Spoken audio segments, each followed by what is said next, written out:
Face reading में जैसा भी आपका कॉन्शियस है वो आपके फेस पे विजिबल होता है।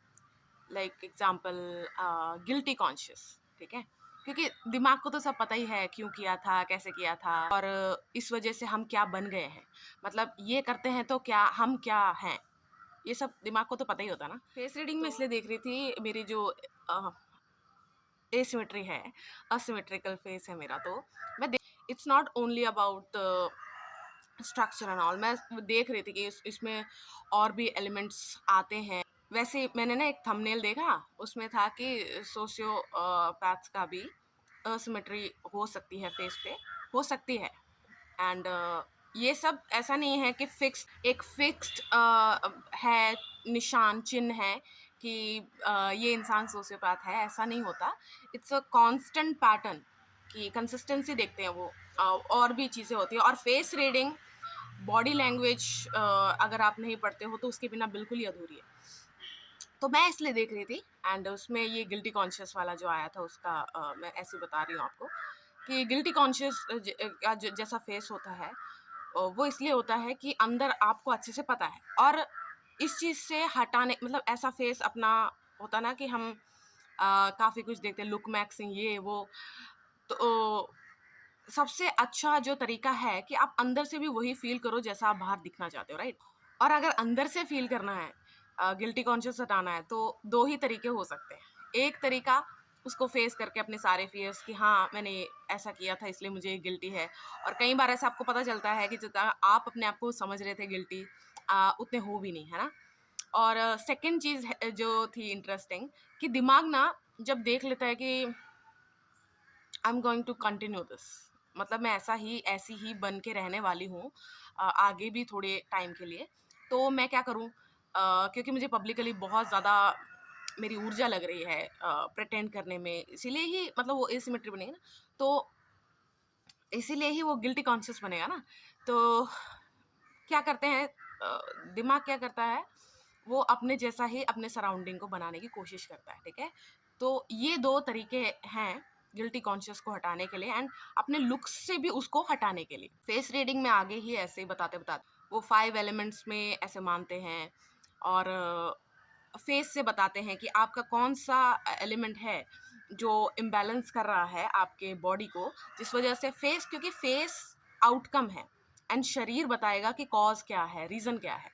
तो फेस से देखा जाता है कि अगर ज़्यादा मास है तो यानी कि अर्थ एलिमेंट ज़्यादा बढ़ गया है, उस वजह से जैसे इमोशंस ज़्यादा फेस पे आ ही नहीं रहे हैं, ठीक है। और क्रीजेस, रिंकल्स और पॉइंटी चीज़ें जैसे फायर एलिमेंट होते हैं, ऐसे इस तरह फेस रीडिंग में ऐसे दिखाया जाता है। तो मुझे जो सबसे ज़्यादा इंटरेस्टिंग एलिमेंट लगता है दैट इज़ आकाश, स्काई। आकाश में मतलब स्काई नहीं, मतलब अंतरिक्ष लगा लो आप, ठीक है, द ब्लैंक स्पेस। मुझे सबसे ज़्यादा इंटरेस्टिंग ये लगा, वो इसलिए लगा कि मैं ज़्यादा सुनती नहीं हूँ इस एलिमेंट के बारे में, लेकिन जो मेरा टॉपिक था उससे वो मैच कर गया। आकाश एलिमेंट, आप इमेजिन करो, आप अपने आप को, मतलब आप ही अपने आप को स्ट्रेट फेस से देख रहे हो, डरावने उसमें नहीं, वो तो ना हॉरर मूवीज में आपका हमशक्ल आपके सामने खड़ा है, खड़ी है, ऐसे नहीं, मतलब आप अपने आप को देख रहे हो इस तरह स्ट्रेट फेस। एक मिनट मैं बनाने की कोशिश करती हूँ, मतलब पूरी तरह मुझे पता है ना मैंने क्या क्या किया है, क्या नहीं किया है, क्या करना चाहिए था, तो मैं अपना अपने आप को पूरे उस कंफर्मेशन से देख रही हूँ।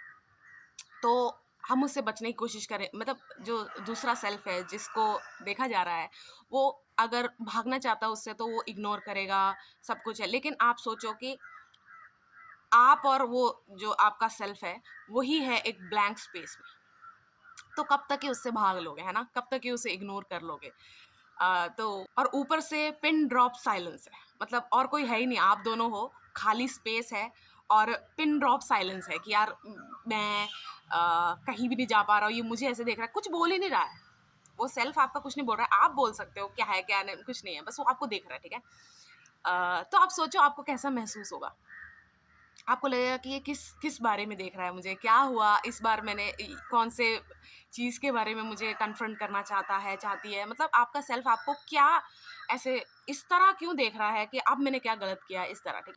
अगर मुझसे ये आकाश एलिमेंट नहीं हो रहा फेस, तो मैं क्या करूँगी? मेरे पास 4 अदर ऑप्शंस हैं, fire, water, earth and air. तो मैं क्या करूँगी? मैं उससे अपना टाइम पास करूँगी। पूरा मैं मतलब मैं इसको एक तरह से इसका जो फेस करने का टाइमिंग है, उसको मैं कम कर सकती हूँ, लेकिन पूरी तरह ख़त्म नहीं कर पाऊँगी। कभी भी हम अपने आप से, जैसे आप अपने घर में जहाँ भी रहते हो, ऑफिस में, कहीं भी, एक दिन में एक ऐसा मोमेंट नहीं आता जहाँ आप एकदम से ऐसे पॉज हो जाते हो। उसकी बात कर रही हूँ मैं आकाश एलिमेंट की। क्या आप ऐसे सोचते हो कि यार मैं अपनी लाइफ में क्या-क्या कर रही हूँ, क्या-क्या कर रहा हूँ? वो पूरा एक धर-धर-धर करके सब कुछ आ जाता है जैसे लिस्ट। तो इस तरह आप इस एलिमेंट को फेस ना करते हुए, इसको बिल्कुल इग्नोर करते हुए आगे लेके जाते हो। लेकिन इस वजह से इसकी इंटेंसिटी ज़रूर बढ़ती है कि हाँ, ये हो सकता है कि आप इसको फेस नहीं करना चाहते तो इसका टाइम थोड़ा ऐसे कर दोगे, लेकिन इसकी इंटेंसिटी बढ़ती रहती है, और जब फेस करने का फाइनली टाइम आएगा, तो वो आप पे वो बहुत ज़्यादा हावी हो जाएगा, और इसी मोमेंट पे बहुत लोग सुसाइडल हो जाते हैं। बहुत लोग फिर इंटॉक्सिकेशन की तरफ को जानते हैं कि यार मेरा ऐसे है। एक गिल्टी कॉन्शियस है, एक रिग्रेटफुल कॉन्शियस भी है। ये दोनों समवॉट सिमिलर ही रखते हैं, साउंड करते हैं, रिग्रेट एंड गिल्टी। लेकिन नहीं, रिग्रेट ये है कि कई बार ऐसा भी होता है, आपको पता है कि आप गलत कर रहे हो लेकिन करना पड़ेगा। मतलब ये है एक अच्छा, मतलब वो करना पड़ेगा टाइप होता ना, कि मजबूरी लगा लो, रिस्पॉन्सिबिलिटी मंगा लो, वैसे। तो जब रिग्रेट कॉन्शियस होता है, तब इंसान ना ओवरली ऐसे हो जाता है कि सॉरी, अपने आप को खुद ही ऐसे एक्सपोज कर देना अपने आप को, क्योंकि उसे अच्छा बनना है। ऐसा नहीं मैं कहूँगी कि वो प्रिटेंड कर रहा है, कर रही है, लेकिन उसे अच्छा बनने के लिए वो सब जो है, पश्चाताप अच्छे से करना है, लेकिन उसके एक्शन जो है वो कुछ ज़्यादा ही पश्चातापिक हो जाते हैं। जैसे कि ऐसा मत करो, सब जैसे जहाँ भी टाइम मिला, जिसको भी टाइम मिला, समझा दिया कि यार ये मत करना, ये मैंने भी अपनी लाइफ में किया हुआ है। सच क्या है कि सबका एक जैसा नहीं होता कि आउटकम। अगर मैंने कोई चीज़ की है और आपने भी की है, तो ज़रूरी नहीं है हम दोनों will and up in the same situation in the end. तो इस वजह से जो रिग्रेटफुल कॉन्शियस है और गिल्टी कॉन्शियस है, ये सबसे ज़्यादा मुख्य भूमिका निभाते हैं, जहाँ पर हम आकाश एलिमेंट में या तो बिल्कुल ही डूब जाते हैं, या फिर हम उसे इग्नोर करते हैं, या फिर उसे इग्नोर करने का मैंने बता दिया, या फिर उसमें डूब ही जाना मतलब कि बहुत लोग अपने आप को इतना ज़्यादा कोस देते हैं, उनको लगता है कि यार ये करना ही नहीं चाहिए था, ये मैंने क्या सोच के, मतलब वो कभी अपने आप को माफ़ी नहीं कर पाते। और वो भी ऐसे लोग हैं जो, और उन लोगों को मैं बोलती हूँ कि वो इस आकाश एलिमेंट में पूरी तरह डूब चुके हैं। मतलब कि ना वो इससे भाग रहे हैं, लेकिन ये भी नहीं है कि इससे बाहर भी नहीं आ पा रहे, क्योंकि ऐसा नहीं है कि उसी एलिमेंट में रहना है, आपके पास और भी 4 ऑप्शंस हैं। यहीं से इसी एक एलिमेंट का बहुत ही प्राइमल रोल होता है आपके पर्पस को खोजने का। जब आप गिल्टी बोल लो, अब चलो ये दोनों वर्ड अब नहीं बोलेंगे, रिग्रेट एंड गिल्टी, ठीक है। अब आपको पूरी तरह आप रियलाइज कर चुके हो क्या क्या मेरे लाइफ में हुआ, कैसे मैंने हैंडल किया, क्या मैंने किया। आप पर्पस की तरफ इसी टाइम पे बढ़ते हो, यही एलिमेंट आपको लेके जाता है। जैसे जो दिन में 5 सेकेंड हो रहा था, वो जो रियलाइजेशन एकदम से हम पॉज हो जाते हैं ना, वो अब ज़्यादा हो रहा है। यही स्टार्टिंग है पर्पस को पहचानने का, कि हम सबकी लाइफ में एक ऐसी चीज़ ज़रूर होगी जो हमने, मतलब कांस्टेंट ही हमारी लाइफ में होता रहा है, हम उसे अच्छे से पिकअप कर पाते हैं, उसके पैटर्न को जल्दी समझ पाते हैं, हम वैसे लोगों को जल्दी समझ जाते हैं। जैसे कि एग्जांपल अगर दूँ, आपको झूठ बोलने वाले नहीं पसंद, ठीक है? और आप ये बिल्कुल अपने पर्सनैलिटी में उतार चुके हो, इसको आप भी नहीं बोलते हो, आप बिल्कुल झूठ बोलने वालों को मतलब एकदम से कट ऑफ कर देते हो, सब कुछ है, कर देते हो। मतलब पूरी तरह अपने अंदर उसे ढाल चुके हो, इस बिलीफ को। अब उस बिलीफ और आप में अब ज़्यादा फ़र्क नहीं रह गया है, इस तरह आप बन चुके हो वो बिलीफ। तो आपको क्या होगा, आप लाइफ में मतलब जब सिमिलर लोगों को नहीं मिलोगे, you will get this feeling कि something is off about someone. जब वो कोई नया इंसान, या कोई पुराना भी सही, कोई नया भी सही, आपसे बात करेगा या करेगी तो आपको समझ में आएगा कि कुछ मुझे ऑफ लग रहा है और अब मुझे इस इंसान से ना थोड़ा दूर रहने का मन कर रहा है। वो इसलिए कि आप एक टाइप बन चुके हो पूरी तरह, और जो इसका ऑपोजिट है अब आपको रिपेल करेगा वो चीज़। तो पर्पस भी ऐसी एक छोटी सी ऐसे निकल के आएगा कि मुझे ना ये मेरे लाइफ में ये एक चीज़ मेरी लाइफ में बहुत ज़्यादा हुई है और इट्स इनफ। मैं और इस चीज़ को नहीं आगे लेके जा सकती। मुझे इस चीज़ को ख़त्म करना ही है अपनी लाइफ से। और वो किस तरह करना, देखो हम सबका पर्पस अलग है, उसका वे चाहे सेम भी हो पर्पस। जैसा होता है ना कि अगर आप भी ह्यूमैनिटेरियन हो, मैं भी ह्यूमैनिटेरियन हूँ, लेकिन फ़र्क आ सकता है कि हम कैसे उस तरह उसे अप्लाई करते हैं, इम्प्लीमेंट करते हैं, उसमें बहुत ज़्यादा फ़र्क होगा। ठीक है, तो ये जो आकाश एलिमेंट है, ये उन लोगों को बहुत तंग करता है जो खाली नहीं बैठ सकते। जैसे मैं ऑलरेडी बता चुकी हूँ, आकाश मतलब अंतरिक्ष बोल लो, स्पेस बोल लो, मतलब कोई नहीं है वहाँ पर, सिर्फ आप अकेले हो। आप शून्य नहीं बन पा रहे। शून्य नहीं बन पा रहे का क्या मतलब है? शून्य is holding with in a value. ठीक है, क्योंकि अकेला वो कुछ नहीं है, और मतलब कुछ नहीं का मतलब नथिंग नहीं है। कुछ नहीं का मतलब इस यहाँ आप ह्यूमिलिटी ले लो, हम्बल ले लो, ठीक है, और इट इज़ हैप्पी, और वो इस चीज़ से खुश है कि मैं कुछ भी नहीं हूँ तो भी लेकिन अगर वो किसी के साथ अगर वो किसी के साथ जुड़ गया तो उसकी वैल्यू घटा बढ़ा सकता है। तो आप देखो, यस, अब आप शून्य बनना सीख चुके हो। अब आप देखो आपको कहाँ पर अपने आप को जोड़ना है। आपका पर्पस आपको पता लग गया, आप उस पर्पस को कैरी मतलब इनिशिएट, कैरी छोड़ दो, वो तो करते करते आता है, मतलब ऐसे प्रोसेस में ही आप खुद भी बहुत ही ज़्यादा चेंज हो गया, आपका फेस चेंज होगा। मैंने सबसे ज़्यादा अट्रैक्टिव लोग वो देखे हैं जो अपना पर्पस पहचान जाते हैं सबसे ज़्यादा। अब आप वो अट्रैक्टिवनेस को ऐसे मत लेना कि एक कन्वेंशनल, उसका बिल्कुल भी नहीं, बिल्कुल भी नहीं। आप किसी इंसान को जानते हो, ठीक है, आप स्कूल, कॉलेज, यूनिवर्सिटी, जॉब में आप इस इंसान के साथ थे, लेकिन ना अब अचानक से ये इंसान आपको लगने लगेगा कि यार मुझे ये अट्रैक्टिव क्यों लग रही है, ठीक है। और अट्रैक्टिव किसी को मतलब इफ़ यू फाइंड समथिंग और someone attractive, it doesn't mean कि आपको उसके साथ कोई रिलेशन बना, बस आपको ऐसे लगेगा कि ना मुझे अब ये इंसान ना अट्रैक्टिव लगने लगे।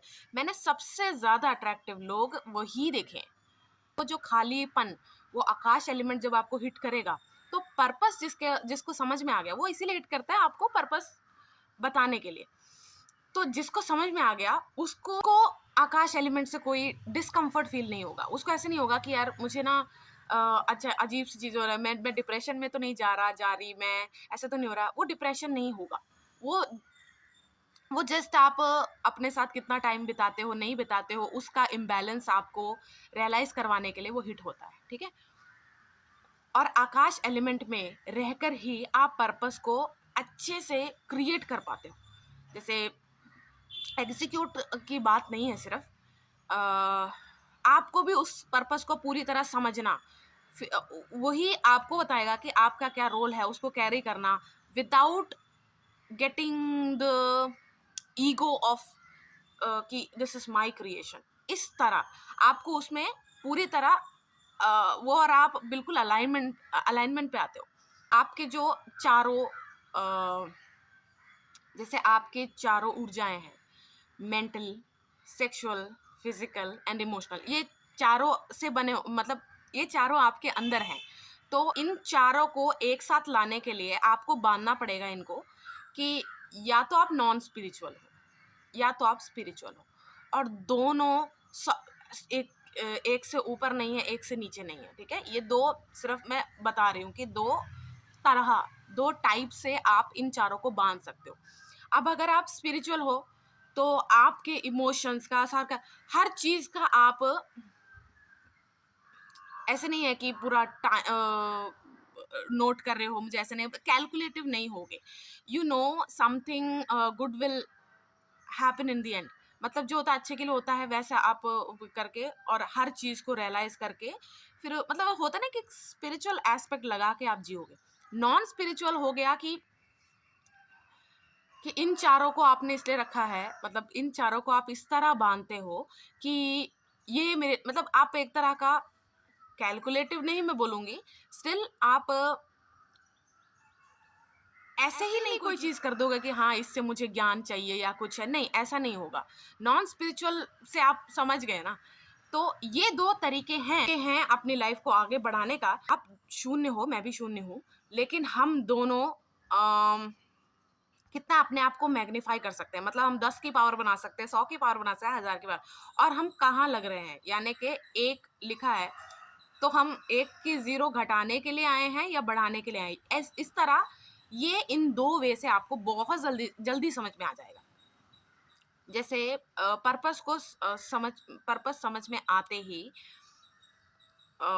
एक चीज़ और आपके साथ जो होगी, इसको मैंने 9 प्लैनेट्स में रखा है, जस्ट फॉर द अंडरस्टैंडिंग, ठीक है? आप ऐसे मत सोचना इसमें भी प्लैनेट घुसा दिया, ऐसे नहीं, बिल्कुल भी नहीं। जैसे हर प्लैनेट का एक मीनिंग है, और मैं उस मीनिंग को ऐसे लंबा-लंबा बोलने की जगह, मतलब जैसे आप एक कोड वर्ड होता है ना, उस तरह समझ जाना। जैसे ही आपको अपना पर्पस समझ में आएगा, आपको 9 फेजेस हिट करेंगे। उसमें जो फर्स्ट है मार्स, ऐसा नहीं है कौन सा प्लैनेट, कोई भी फेज है वो पहले हिट कर सकता है। प्लैनेट मतलब फेज समझ लेना, हिट कर सकता है। ये तो मैंने बस ऐसे ही नंबरिंग, ऐसा नहीं है कि यही पहला है दूसरा, ऐसा जस्ट मैंने मार्स मेरे दिमाग में पहले आया इससे मैंने बोला। सो मार्स बीइंग हाउ तैयार you are to take initiative, ये फेज हिट करेगा आपको। वहां पर आपको, आप इतने तैयार नहीं हो, सब कुछ मतलब आपको ऐसे लगेगा कि बहुत ही वल्नरेबल हो आप, प्लस बहुत ही बिगिनर वाली फीलिंग आएगी कि यार मैं क्या कर रहा हूँ यार। ऐसे भी हो सकता है कि इस फेज के बाद कुछ लोग इसलिए हट जाएं इस पर्पस से कि क्रिंज आउट हो जाए। ऐसे होता है ना कि हम अपने, कुछ भी है, हम अपने आप से घिन ना करें, अपने आप से डरे ना। हंसो रो वो सब ठीक है, लेकिन ये घिन ये सब मत करो, ठीक है? क्रिंज आउट होना बहुत ही नॉर्मल बात है, बहुत ही नॉर्मल बात है। तो मास बीइंग कितना आप तैयार हो और इनिशिएटिव लेना है, ये फेज हिट करेगा। फिर सेकंड फेज हिट करेगा। अगेन मैं बता रही हूँ, सेकंड जब मैं बोल रही हूँ तो इसके बाद ये आता है, मत समझना, बस मैंने लिखा इस तरह, ठीक है? सेकंड हिट करेगा कि वीनस, सेकंड हिट करेगा प्लैनेट वीनस फेज। और इस फेज में क्या होगा? वीनस बीइंग द क्वेश्चन कि is this good for you, are you glowing rightfully, आप सही से ग्लो कर रहे हो, ये फेज भी हिट करेगा कि कैसे आप दिख रहे हो, कैसे आप अंदर से बनते जा रहे हो, ये आपके, ये पर्पस आपके साथ क्या कर रहा है, ठीक है? और यहाँ पर कुछ लोग हट सकते हैं अपने पर्पस से, क्योंकि ऐसा हमेशा नहीं होता कि पर्पस ही सब कुछ है। हर कोई ऐसे माने कि पर्पस के वजह से मैं अपने आप को, ऐसा नहीं हो सकता ना। हाँ, तो ये वाला फेज है। फिर सैटर्न बीइंग डिले फेज आना है, मतलब एक तरह से सैटर्न आपको ये रियलाइज करवाने की कोशिश करेगा कि आर यू हैप्पी, इस तरह वो होता ना कि रियलिटी चेक टाइप फेज आपको हिट करेगा। फिर बुध यानी कि मरकरी, वो फेज जब हिट करेगा कि आपके पैर तो जमीन पे है ना, ऐसा तो ना आप उड़े उड़े फिर रहे हो, पैर जमीन पे होने चाहिए, ठीक है? मुझे इसके रिसीट्स चाहिए, वो फेज आए। राहु केतु यानी कि north and south node, means आपका शैडो सेल्फ इंक्लूडेड है या नहीं, शैडो सेल्फ ने आपको हेल्प किया है, या फिर you chose your shadow self to face something. और जब शैडो सेल्फ सामने आता है, वो ऐसा होता है कि वो ऐसा हो सकता है कि वो एक इतना अच्छा तरीका भी नहीं था उस चीज़ को करने का, लेकिन आपने उसको कर लिया, पार हो गए। और कई बार ऐसा होता भी है कि उसके अलावा और कोई चॉइस होती भी नहीं है, ठीक है? तो शैडो सेल्फ को अगर आप विलन अपने अंदर बना लोगे, उसको, वो तब बनेगा जब आप उसको डिस्क्रेडिट करोगे, आप ऐसे करोगे कि यार इसने में ऐसा नहीं करना चाहिए था, इसकी वजह से इन चॉइसेस के, ऐसा नहीं करना है, ठीक है? तो Rahu Ketu, these two planets will ask you कि आपका शैडो सेल्फ इंक्लूडेड है, यस तो कैसे इंक्लूडेड है, और नहीं तो क्यों इंक्लूडेड नहीं। ये एक फेज में इंसान बहुत ज़्यादा कंफ्यूज हो जाता है, बहुत ज़्यादा, कि मैं जो कर रहा हूँ, मुझे इम्पोस्टर सिंड्रोम हो जाना, मैं ये कर रहा हूँ मुझे सच लग रहा है, या मैं सही हूँ कि मैं प्रेटेंड कर रहा हूँ, ऐसा, ठीक है? देन फेज आता है जुपिटर, बृहस्पति, यानी कि कितने निस्वार्थ हो आप, इस चीज़ को लेके, यानी कि उस पर्पस को जब आप समझा रहे हो, कोई एग्जांपल दे रहे हो, वही चीज़ आपने भी की हुई है, तो क्या आप अपनी गलती को छुपाते हो? मतलब निस्वार्थ का मतलब समझ गए ना, मेरा कोई स्वार्थ ना छुपा हुआ हो इसमें। फिर आता है सन।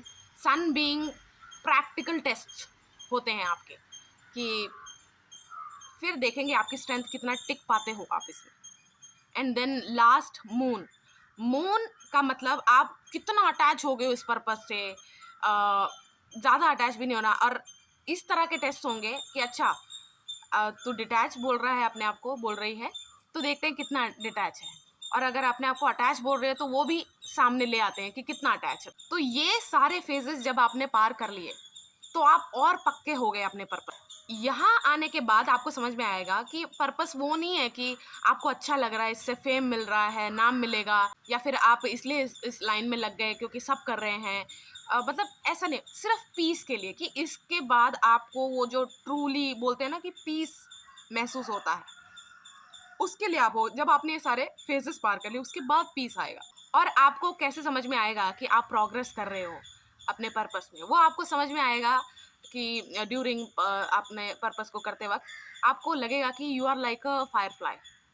आप जगमगाते हो इससे, स्पार्क है आप में, आप कनेक्टेड फील करते हो लाइफ के साथ। आपको ऐसा लगता है कि हर मोमेंट में जी पा रहे हो। जैसे हम अपने दिन में बहुत सारी चीज़ें तो ऑटो पे लगे हुए हैं और कर लेते हैं, ऑटोमेटिकली कर लेते हैं, उससे कोई ऐसा नहीं है कि जुड़ाव। और मैं कह भी नहीं रही हूँ कि जुड़ाव हर चीज़ से महसूस होना चाहिए, लेकिन अलाइव फील होना ये ज़रूरी नहीं है। लेकिन आपको ये स्टेज पे आने के बाद आपको लगेगा कि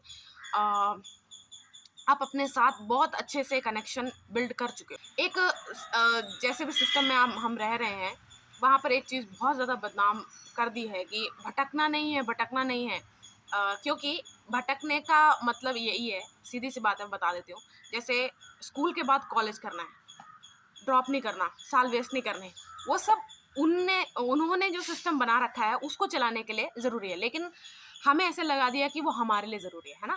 तो भटकना या फिर सिस्टम के अगेंस्ट चलना, ये सब बहुत ही ऐसा दिखा दिया गया है कि ये लोग ना बिल्कुल वो होते हैं। अगर आपने डाइवर्जेंट मूवी देखी होगी, इसमें दिखाता है ना कि ये सब तो निकाले हुए हैं, क्या कहते हैं उनको, जो डाइवर्जेंट्स होते हैं, जो भी है, जो अलग रास्ता ले लेते हैं, ठीक है, कि ये सही नहीं है। मैं उस मूवी, अगर आपने नहीं भी देखी, ऐसे बता देती हूँ कि आप सिस्टम के अकॉर्डिंग नहीं चलते हो, बस इतनी सी बात है। और मैं ये भी नहीं कहूँगी कि ये एक प्रोटोकॉल है या फिर ये एक नेसेसिटी है कि आपको भटकना ही है। मैं ये बोल रही हूँ कि अगर भटकना आपको ज़रूरी लगता है, क्योंकि हम बता नहीं सकते ना, क्योंकि हम हर किसी का नहीं बता सकते ना, किसी को कैसे कैसे रास्तों से गुजरना पड़ेगा। बस मैं ये बोल रही हूँ कि अगर ये एक चीज़ बोलते हैं कि एकदम सिस्टम के हिसाब से नहीं चला तो तू अकेला रह जाएगा, अकेला रह जाएगा, ये पर्पस के मामले में सच नहीं है। आप रिस्क टेकर, ये सब मैं आपको बुलाऊंगी, आपको लोग भी बुलाएंगे, ठीक है, लेकिन रिस्क टेकिंग से ज़्यादा आप इन सब चीज़ों से ना वो नहीं करोगे। आप इन सब चीज़ों की फ़िक्र नहीं करोगे कि मुझे क्या बुलाया जा रहा है, रिस्क टेकर मान रहे हैं, मतलब आपको ऐसा फ़ील भी नहीं होगा कि आप रिस्क टेकर हो। आपको ऐसा लगेगा बस मैं तो बस एक चीज़ को बस फ़ॉलो करती हुई चली गई थी बस, ठीक है? आप हो सकते हो कि मल्टीपर्पज़ वाले इंसान लोगों में भी आते हो, यानी कि पियानिस्ट जैसे होते हैं ना, कि हम इंस्टाग्राम पे देखते थे ना कि एक ऐसे मतलब इस रिदम में चलेगा एक हाथ, और एक ऐसे, ऐसे सॉरी मतलब कुछ करते हैं ना ऐसे करके, वो इस तरह आप मल्टीपर्पस वाले लोगों में भी आ सकते हो कि एक रिदम आपकी स्लो है, यानी कि वो लॉन्गर रन के लिए है।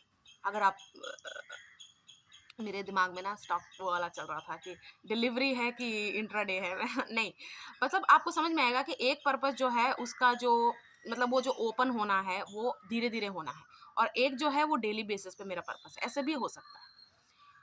ईगो प्रोजेक्ट्स पर्पस नहीं होते, यानी कि कंफर्ट में रहना, सब सही है इसमें आना, कुछ भी ज़्यादा ऐसे छाँटना नहीं, बस मतलब अपने थॉट्स को छाँटना नहीं, ऐसा लगना कि नहीं नहीं ये सही है, एक ही पैटर्न फॉलो करना। ईगो प्रोजेक्ट नहीं होना चाहिए वो आपका। पर्पस कभी ईगो प्रोजेक्ट नहीं होता। अपनी पसंद के ही कपड़े, मतलब अपनी पसंद का, सीधी सी बात है जब भी आप उस पर्पस को कर रहे हो, क्योंकि पर्पस तो कोई भी हो सकता है ना, तो कैसे कपड़े आप पहनना चाहते हो, कंफर्टेबल लगेंगे, अपनी पसंद पूरी तरह आपको समझ में आ, जो भी अंदर चल रहा है वो ही बाहर सामने आता है। उसी तरह वो रिवर्स में भी होगा कि जो बाहर चल रहा है उसका असर अंदर भी पड़ता है। तो जब आप ड्रेस नहीं करोगे according to your purpose, that will affect to, मतलब वो आपके बैक ऑफ द माइंड पहले रहेगा, फिर सबकॉन्शियस में रहेगा। वो अफेक्ट करता है, ऐसी छोटी बड़ी ऐसी बात नहीं है, वो अफेक्ट करता है। और फिर आप अपने आप को बता पाओगे, the future you who got the solution for something और more than one thing you repeatedly suffer, वो आपको मिल चुका है। ये आप अपने आप को पूरी तरह, जब ये रियलाइज पूरी तरह ये हिट कर जाएगी कि नहीं, अभी तक मैं डाउट में थी कि ये इस चीज़ को सॉल्व कर सकता है कि नहीं कर सकता है कि नहीं, क्योंकि वो फेजेस भी आए, बहुत सारे और भी चीज़ें आई अफेक्ट करी, तो मुझे ऐसे हुआ डाउट। लेकिन अब मैं बिल्कुल क्लियर, ठीक है। अब जब इतना पक्कापन आ जाएगा ना, फिर आपको रूटीन, ओल्ड रूटीन बक करेगा। अब आपको पर्पस के साथ अलाइनमेंट, एक बार पर्पस पक्का हो गया, आप भी पक्के हो गए कि आप कैसी पर्सनालिटी हो, आपके वेज पक्के हो गए, सब कुछ हो गया, ठीक है। आप इमोशनली, मेंटली, फिजिकली हर तरह से रेडी हो। फिर आपको ओल्ड रूटीन कभी सूट नहीं करेगा, कभी भी नहीं सूट करेगा, इट विल बग यू। आपको ऐसे लगेगा कि नहीं नहीं मैं रहने जा, और आप इसको उल्टा मत ले लेना कि मैं जहाँ रह रहा हूँ उसकी वजह से, ऐसा नहीं है। रूटीन आपको बग कर रहा है, इसको चेंज करो, रूटीन को अलाइनमेंट पे लाओ अपने पर्पस के साथ। मतलब क्या ड्यूरिंग क्या आपको क्या नहीं करना है, इस तरह, मतलब मैं नहीं बता सकती ना आपका क्या रूटीन हो सकता, बस मैं समझा रही हूँ कि आप रूटीन जरूर फिक्स करो। रूटीन आपका अपना होगा, ऐसा नहीं होगा कि सिमिलर पर्पस वाले क्या करते हैं, ऐसा नहीं होगा। आपका ट्रूली आप कैसे करते हो और कैसे भी कर सकते हो, पूरी फ्री हो यार, आप उसको कैसे भी इम्प्लीमेंट करो। फूड बहुत ही इंपॉर्टेंट है, वैसा फूड करना, क्योंकि वैसा फूड खाना, यानी कि कैसा फूड आपको संतुष्टि देता है, ठीक है, कामनेस देता है, उस पीस को डिस्टर्ब किए बिना संतुष्टि देता है, वो सब बहुत मैटर करेगा। ये लाइफ की सच्चाई है, ठीक है। लेकिन इसमें आप स्मूथली जा रहे हो ठीक है, इसमें कहीं पे आप अटक नहीं रहे हो, कुछ समझ नहीं, ऐसा नहीं होगा। आपको ऐसे लगेगा कि अगर मैं ऊपर को जा रहा हूँ, वो भी आपको समझ में आएगा कि ये मेरा पीक आने वाला है और यहाँ से मैं नीचे जाने वाला हूँ, जाने वाली हूँ, ठीक है। तो इस फ्लक्चुएशन में फूड का बहुत ज़्यादा इंपॉर्टेंट रोल होता है, तो वो भी आपको तय करने हैं कौन से फूड, और पता चल जाएंगे। ऐसा नहीं है आपको पता करना है, पर्पस भी पता करना पड़ा था, फूड भी नहीं, आपका दिल दिमाग सब कुछ आपको बता देगा, क्योंकि आप पर्पस से इतने ज़्यादा जुड़ चुके हो, आप अपने आप को इतना समझ चुके हो। आपको पता चल जाएगा कि इस आवर में मुझे क्या खाना है, इसके बाद मुझे खाना ही नहीं है। कुछ ज़रूरी नहीं है मैच करना चाहिए जिनके साथ आप रह रहे हो उनकी, बिल्कुल भी नहीं, वो तो क्लैशेस तो होते ही हैं, ऐसा नहीं होगा। थर्ड चीज़ जो आएगी, पीपल, कैसे लोगों के साथ उठना बैठना है, कितना, अगर ज़रूरी है उनके साथ उठना बैठना, नहीं भी आपको इतने सही लग रहे, फिर आपको पता चल जाएगा कितनी एनर्जी इनसे एक्सचेंज करनी है, वो बहुत ही सेट हो जाएगा। पास्ट आपका, वही तो आपका पर्पस बना है ना, पास्ट ही की वजह से आपको पर्पस मिला है। तो ब्लॉक्स थे, अब उसमें मूवमेंट आएगी, अब आपको जो चीज़ें नहीं समझ, इस पर्पस की वजह से वो रिजॉल्व होती जाएंगी। तो पास्ट का जितना भी आपका उसमें रहा है, जैसा भी आपका पास्ट रहा है, अच्छा बुरा दोनों, it will make sense with the purpose, क्योंकि पर्पस तो वहीं से आया ना, जितना आपने जिया है उसके बाद ही आया। तो और भी बहुत सारी चीज़ें कि बहुत सारे ऐसे ऐसे वाले मोमेंट्स आएंगे कि अच्छा ये हुआ था, अच्छा इस इंसान ने ऐसा किया, विदाउट एनी, मतलब डिल्यूजन में नहीं आएगा, आपको पक्का पता चल जाएगा कि यही हुआ था, अच्छा ये मुझे उस वक्त समझ नहीं आया था, ये बहुत सारी चीज़ें मूवमेंट में आ जाएंगी जो भी ब्लॉक्स थे। एडजस्टमेंट्स आपकी लाइफ में फिर आप जल्दी कर पाओगे। क्या कट आउट करना है, ठीक है, कट आउट इसलिए करना है कि जो कंटिन्यू कर रहे हैं वो प्रेजेंट में भी कंटिन्यू रहे, तो ये चीज़ उसको रोक रही है, तो उसको काट दो मुझे एलेक एलेक याद आया, पायरेट्स ऑफ द कैरिबियन में बोलता ना एलेक एलेक। अपने पर्पस को धोखा देना does exist, it does take place, it will take place, ठीक है। मतलब उससे पर्पस का कुछ नहीं जाता, उसे क्या फर्क पड़ेगा, वो तो बस एक सेंडर है, जो चीज़ें आप मांग रहे थे उसका सेंडर है, वो प्रोवाइडर है। क्योंकि रिसीवर होता तो फर्क पड़ता, सेंडर को फर्क नहीं पड़ता कि आपने रिसीव किया कि नहीं, ठीक है? क्योंकि रिसीवर को ऐसा लगता है कि अरे यार, जो मिलना था वो मिला नहीं अभी तक। जो भी नेक्स्ट सूटेबल होगा पर्पस, वो पर्पस उसको चुन लेगा, चुन लेगी, जो भी है, ठीक है? डरो नहीं ये सुन के कि अरे यार मैंने धोखा दे दिया, क्योंकि कई बार जो कारण होता है धोखा देने का, उसका फैमिली भी कारण हो सकता है, ठीक है? आपका लवर भी हो सकता है, बच्चे हो सकते हैं आपके। That's a big decision to make. तो ऐसा नहीं है कि जो धोखा दे, पर्पस को धोखा दिया है, दैट इज अ टेक्निकली मैं बता रही हूँ कि पर्पस को धोखा मिला है, लेकिन वो धोखे का कारण आपकी फैमिली, बच्चे, कोई भी हो सकता है। इसलिए वो जो आपने चॉइस जो यू मेड, ऐसा नहीं है कि आप अपने आप को उस बेसिस पे जज करो, क्योंकि पर्पस जो होता है वो डिमांड करता है devotion from you. So if you betray it by separating your self from it, then make sure कि आप रिग्रेट ना करो, ठीक है? प्लीज, इसकी कोई जरूरत नहीं है। इसको अपना पार्ट ऑफ द स्टोरी ही रखो, ठीक है? कि जाओ, ये तूने धोखा दे दिया, ये सब नहीं करना है। ये भी मत सोचो कि लोग कहेंगे कि यार इसने ये स्टार्ट किया था, ये स्टार्ट किया था, उसको कंटिन्यू किया। देखो, लोग आएंगे जाएंगे, आप अकेले ही आए हो, अकेले ही जाओगे, ये बहुत बड़ा सच है, और ये सच है, ठीक है? हाँ, जाते टाइम अकेले होते हैं, आते टाइम अकेले होते हैं, लेकिन ड्यूरिंग तो लोगों के साथ है ना। लेकिन आप ड्यूरिंग भी अकेले अपने आप को डिटैच रह सकते हो, ये सीख जाओगे आप, क्योंकि जब आपको पता है आपने वो चॉइस क्यों बनाई, why you made that such decision, why you made such why you decided such a thing, वो आपको समझ में आ जाएगा, है ना? और आपको ही समझ में आना चाहिए। एक बार तो आप अगर इट इंक्लूड्स पर्सन, तो आपको एक्सप्लेन एक बार करना चाहिए पूरे दिल से। नहीं समझ रहे वो फिर भी आपको बोले जा रहे हैं, नहीं समझ रहे, नहीं समझना चाहते, टाटा बाय बाय। जिनको ऐसा होता है कि मुझे कुछ भी नहीं फील होता, इवन आकाश एलिमेंट आने के बाद भी, मुझे कुछ भी ऐसे हिट नहीं कर रहा, मुझे कुछ भी समझ नहीं आ रहा, मैं क्या करूं, मतलब ऐसा नहीं, तो already plenty of options are available in this world, ठीक है? जो प्रीवियस पर्पसेस थे, आप देखो, फार्मिंग, इनोवेशंस, आर्ट, बहुत कुछ है, बहुत कुछ आप देखोगे ना, अबंडेंस में पड़ा हुआ है, बहुत सारे पर्पसेस ऑलरेडी हैं। कई बार ऐसा हो सकता है कि आप उसे कंटिन्यू करने के लिए बने हो, है ना? ये नहीं है ज़रूरी कि आप अपना नया ही इनोवेट करो सोल्यूशन, लेकिन उसको मॉडिफाई करने भी आ सकते हो, तो ये भी कंसिडर करना है। ऐसे नहीं है कि यार मतलब अपने आप को जज नहीं करना है कि इन सबको तो मिल गया, ये तो मुझे तो वही घिसा पिटा करना है। घिसा पिटा की बात नहीं है, वही सब है, आप वहीं से कंटिन्यू करना। पर्पस समझ आने के बाद, रियलाइज होने के बाद, ये भी रियलाइज हो सकता है कि अच्छा ये मेरा पर्पस है, वही सब आपके साथ भी होगा जो सेम इनके साथ हुआ है।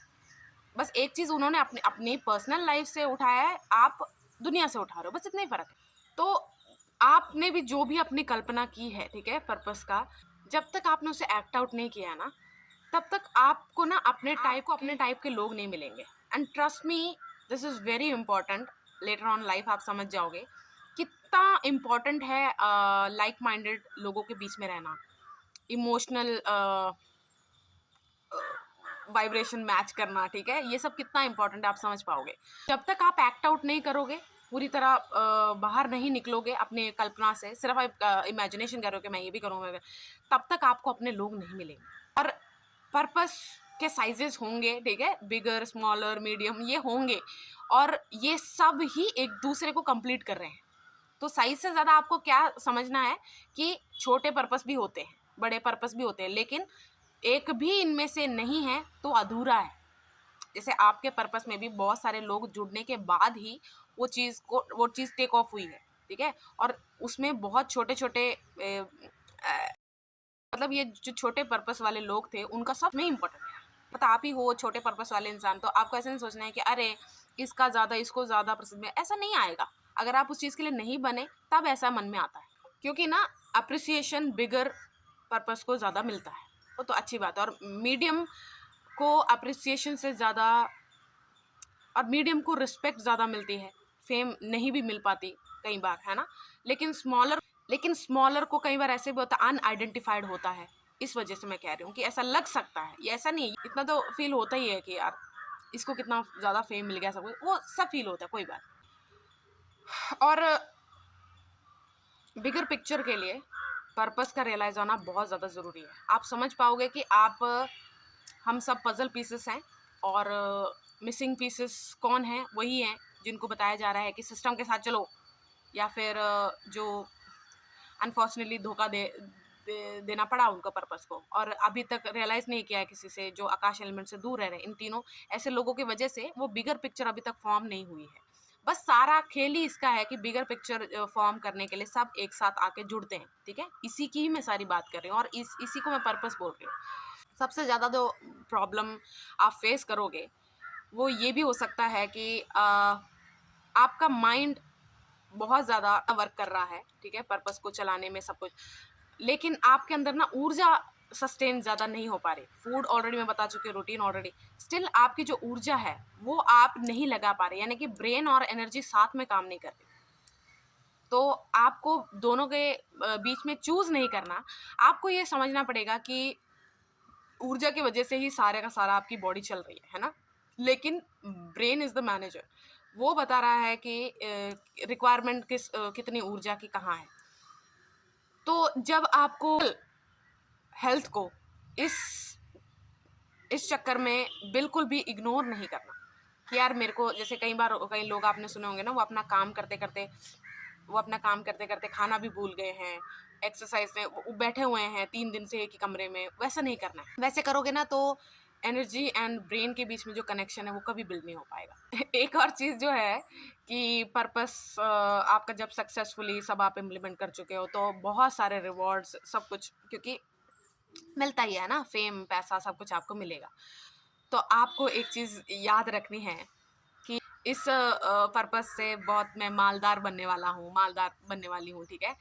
तो इसको मिल्क करना ये भी नहीं, जितनी नीड है उस पर्पस की इस दुनिया में, उसके बाद वहाँ से हटना, उसको हटाना वो भी आपको आना चाहिए। जैसे आपने वर्ल्ड में उसका एक पहचान नोन कर दी, ठीक है, उसकी ज़रूरत आपने सबको समझा दी, लेकिन कितनी ज़रूरी है उसमें भी आप बिल्कुल निस्वार्थ होना चाहिए। जो भी एक खालीपन आपको महसूस हो रहा है ना, उसका सोल रीज़न यही है कि आप अपने आप से कनेक्शन दिन में ज़्यादातर नहीं बैठा पा रहे, ठीक है। और उसको ही मैंने डिसमेंटल करके वापस जोड़ा है, ठीक है। तो आप अपने साथ टाइम बिताना अच्छा फील तभी कर पाओगे जब आप ये चीज़ को अपनी लाइफ में उतार लो, ठीक है।